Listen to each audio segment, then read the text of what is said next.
सध्या 13 टीम आहेत आणि कंटिन्युअसली त्याची शोध मोहीम चालू आहे। त्याच्या गावाच्या आजूबाजूच्या ठिकाणीही काही बस स्टँड, रेल्वे स्टेशन्स वगैरे अशा ठिकाणीही आपण CCTV फुटेज वगैरे कनेक्ट करत आहोत।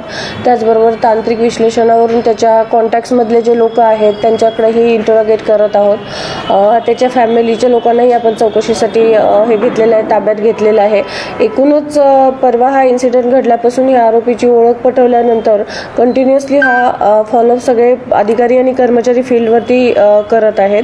त्याचबरोबर आता माननीय आयुक्त सरांनी 1 लाखाचं बक्षीसही जाहीर केलेलं आहे या केसमध्ये। जो कोणी, कारण तो जर आजूबाजूला त्याच्या गावाच्या वगैरे फिरत असेल तर त्याला पकडून देण्याच्या दृष्टिकोनातून 1 लाखाचं बक्षीसही या केसमध्ये जाहीर केलेलं आहे। आणि बाकी ज्या गुन्ह्याच्या फॉर्मॅलिटीज आहेत त्या सगळ्या चालू आहेत। तपासाचा भाग याच्यामध्ये आहे, फॉरेन्सिक्स, बसचं ॲनालिसिस वगैरे ह्या सगळ्या गोष्टी चालू आहेत। मॅडम, साधारण 48 तासानंतर सुद्धा आपल्याला काही आरोपीपर्यंत लीड मिळालेले आहेत का? आरोपीच्या कुटुंबाच्या पैकी कोणाकोणाची चौकशी आपण केली? ॲक्च्युली तशी याच्यापूर्वीही तिथंच त्याच्या घरच्यांची चौकशी केलेली होती, पण आता त्यांना इकडे पोलीस स्टेशनला आणण्याबाबत इन्स्ट्रक्शन देण्यात आलेले आहेत।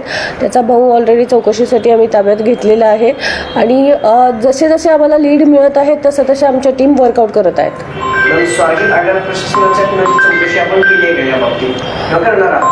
नाही, चौकशी तर होईलच या प्रकरणामध्ये, तो तपासाचा भागच येईल याच्यामध्ये त्यांची चौकशी करणं हे। पण त्यांचे काही अधिकारी वगैरे काल येऊन या संदर्भात मला भेटून गेलेले आहेत। आरटीओच्या संदर्भात आरटीओचे अधिकारी देखील तुम्हाला काल भेटून गेलेले, काय त्यांनी तुमच्याकडून अहवाल घेतलेला आणि पीडित तरुणीच्या अहवालामधलं काय निष्पन्न?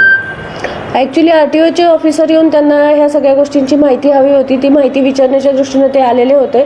त्यानुसार त्यांना केसच्या संदर्भातली सर्व माहिती प्रोव्हाइड करण्यात आलेली आहे। पीडित तरुणीच्या अहवालातनं काय निष्पन्न? त्याच्या बाबतीत आता याच्यावरती चॅनलवरती बोलणं योग्य राहणार नाही।